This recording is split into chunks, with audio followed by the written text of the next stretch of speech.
ఈ రోజే డౌన్లోడ్ చేయండి. మీ ఫేవరెట్ షోస్ చూడండి. ఎవరు ఎలా అనుకున్నా సరే ఈ పెళ్లికి నేనొప్పుకోను. యామిని అస్సలు ఒప్పుకోదు. అది సరే, ఆ అహల్య వేసుకున్న దండకి ఆకుపసర పూసాను. ఆ విషయంతో అహల్య, దాని కడుపులో ఉన్న బిడ్డ ఇద్దరూ చచ్చిపోతారని చెప్పావు. కనీసం తన స్పృహ కూడా తప్పలేదు. ఆ పసరు ప్రభావం అహల్య మీద అసలు పనిచేయట్లేదేంటి? పసరుకు పవర్ లేదా, లేక అహల్య స్ట్రాంగ్ అంటారా? అది నాకు అర్థం కావట్లేదు. నాటు వైద్యం వాళ్ళను పిలిపించి కాలకొట విషం పసరు పోయించాను. అయినా సరే అది బ్రతికింది అంటే ఆ దేవుడే దాన్ని కాపాడుండాలి. ఏ దేవుడు కాపాడాడు నాన్నమ్మా? అది అనాథ కదా, దానికి నాన్న వాళ్ళు ఎవ్వరూ లేరు. ఇక దేవుడు ఎక్కడుంటాడు? కరెక్ట్. కొంపదీసి ఆ దండేం మారిపోలేదు కదా? ఎవరన్నా మార్చలేదు కదా? దండ మారిపోవడం వల్ల ఏం జరగలేదేమో.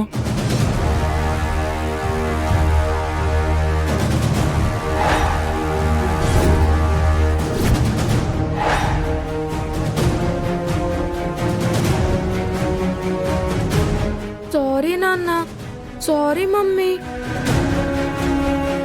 సారీ ఎందుకురా? మళ్ళీ ఏ తలనొప్పి పని చేసుకొచ్చావు? అదే, మీరు అహల్య అత్తేసుకున్న పూలదండ గురించి మాట్లాడుతున్నారు కదా. అవును, నువ్వేమన్నా అదే నువ్వు ఆ దండ నువ్వేమన్నా చూసావా? అవును, అదే చెప్పబోతున్నా. అసలేం జరిగిందంటే, అత్త, మావయ్య అత్త లేరేంటి? ఎక్కడికెళ్ళారు?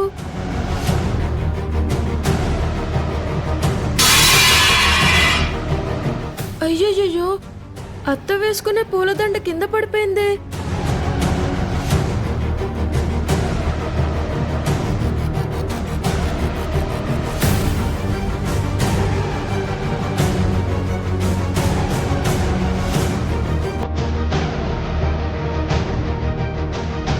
ఇదేంటేదో పెయింట్లో ఉంది.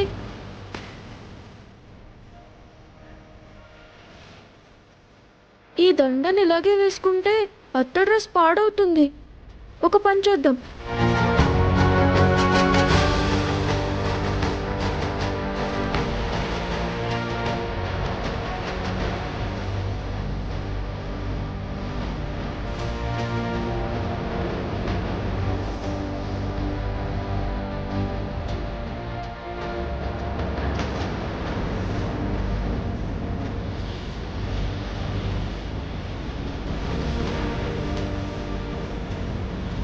ఇప్పుడు పెయింట్ అంతా పోయి దండ ఫ్రెష్గా ఉంది.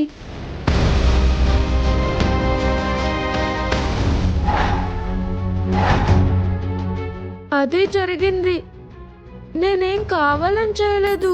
ఆ దండకేదో పెయింట్ ఉంటే వాష్ చేశానంతే. నేను తప్పు చేశానా మమ్మీ? హా, అయ్యో లేదురా, చాలా మంచి పని చేశావు. వెళ్ళి ఆడుకోపో. ఓహో, అహల్యని కాపాడిన దేవుడు మన సుపుత్రుడన్నమాట. అందుకే వీణ్ణి అహల్యకి దూరంగా పెట్టమన్నాను. ఆ దండ వల్ల ప్రమాదం జరుగుతుంది అనుకున్నాను, కాని వీడేమో దాన్ని ప్రమాదం నుంచి కాపాడాడు. సర్లే, పిల్లలు దేవుడు అని అంటారు కదా నానమ్మ. వాడు తెలియక చేసి ఆ అహల్యని కాపాడేశాడు. ఆ సంగతి వదిలేయండి. ఇదిగో బెటర్ లక్ నెక్స్ట్ టైం బామ్మగారు. మళ్ళీ ఏదో ఒకటి ప్లాన్ చేయండి. ఎన్నిసార్లు ప్రయత్నించినా దానివైపు అదృష్టం ఉందో లేక మనల్ని దురదృష్టం వెంటాడుతుందో నాకు తెలియడం లేదు. ఏ దేవుడు దాన్ని వెనకుండి కాపాడుతున్నాడో, లేకపోతే దాన్ని చంపడానికి 3 సార్లు ప్రయత్నించాను. ఒకసారి మెట్ల మీద నీళ్లు పోశాను, ఇంకోసారి ఫ్యాన్ ఊడిపడేలా చేశాను. ఇప్పుడు పూలదండకి ఆకు పసర పోశాను. అన్నిసార్లు తప్పించుకుంది. నువ్వన్నట్టు అహల్యది అదృష్టమే నాన్నమ్మ. కానీ అదృష్టం అన్నిసార్లు ఉండదు కదా. నువ్వు మళ్ళీ ప్రయత్నించి చూడు.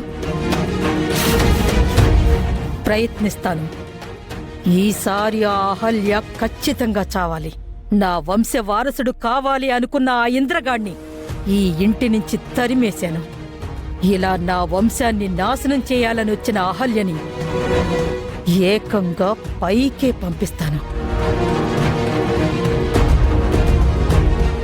దాని రాకతో మైలపడిన నా వంశాన్ని దాని రక్తంతోనే కడిగి శుద్ధి చేస్తాను.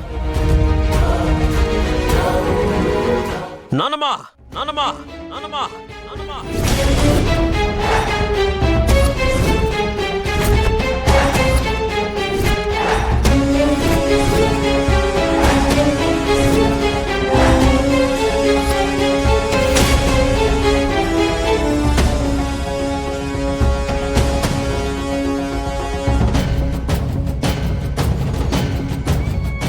ఏంటన్నమ్మా ఇది? నువ్వు అహల్యని చంపాలనుకోవడం ఏంటి? దేశమే ఇల్లుగా ప్రజలే కుటుంబంగా భావించి తన ప్రాణాలు సైతం లెక్క చేయకుండా పోరాడిన వీర సైనికుడి కన్న తల్లివి నువ్వు. ప్రజల ప్రాణాలని కాపాడే వృత్తిలో ఉన్న ఒక డాక్టర్కి నాన్నమ్మవి. నువ్వొకరి ప్రాణాలు తీయాలనుకున్నావా? అది ఒక కడుపుతో ఉన్న ఆడపిల్లని చంపాలనుకున్నావా? అవునరా, అవును, నేను దాన్ని చంపాలి అనుకున్నాను.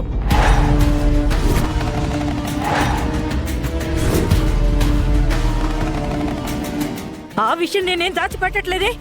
అది ఇంట్లో ఉండకూడదని ఎప్పటి నుంచో చెప్తూనే ఉన్నాను కదా. అహల్యని ఇంట్లో నుంచి పంపించేయకపోతే చంపేస్తావా? అంత తప్పు తనే చేసింది. నన్ను పెళ్లి చేసుకోవడం ఎలా తన తప్పు? అదితి రావాల్సిన స్థానంలోకి ఈ అనామకురాలు వస్తే ఎలా ఊరుకుంటాననుకున్నావురా? అహల్య చేంజ్ చేసిందన్నమా. ఎప్పుడు నా చాటును ఉండడం తప్ప తను ఇంటి కోడలు అని ఎప్పుడైనా చాటుకుందా? ఇంటి తాళాలు తీసుకొని పెద్దను చలాయించిందా? నీ పెద్దరికాన్ని ప్రశ్నించిందా? ఇంట్లో వాళ్ళని చిన్న చూపు చూసిందా ఎప్పుడైనా? ఏం తప్పు చేసిందని తనని చంపాలనుకున్నావు నువ్వు?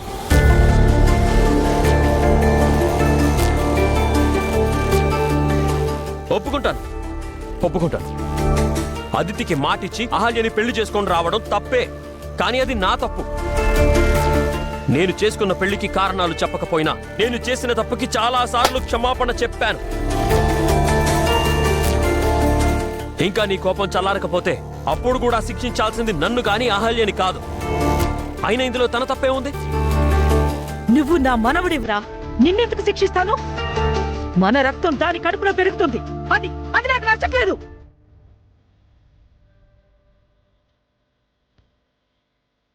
ఏంటి నాన్న మా వంశం రక్తం అంటూ? మానవ ఒంట్లో ఉన్నది అహల్య ఒంట్లో ఉన్నది ఒకటే రక్తం.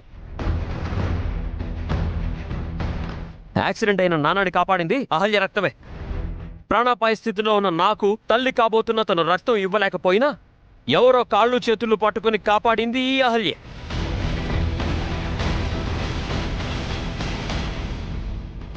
అక్రమ కేసులో నాన్న జైలుకి వెళ్లాల్సి వస్తే ఆ నింద తన మీద వేసుకొని నాన్నని కాపాడింది కూడా ఈ అహల్యనే. శ్రావ్య పెళ్లి చేసింది, తనని కాపురానికి పంపించింది ఈ అహల్యనే. తనే లేకపోతే నేనేమైపోయేవాడిని, నాన్నేమైపోయేవాడు, శ్రావ్య ఏమైపోయేది? అసలు మన వంశమే ఏమైపోయేది?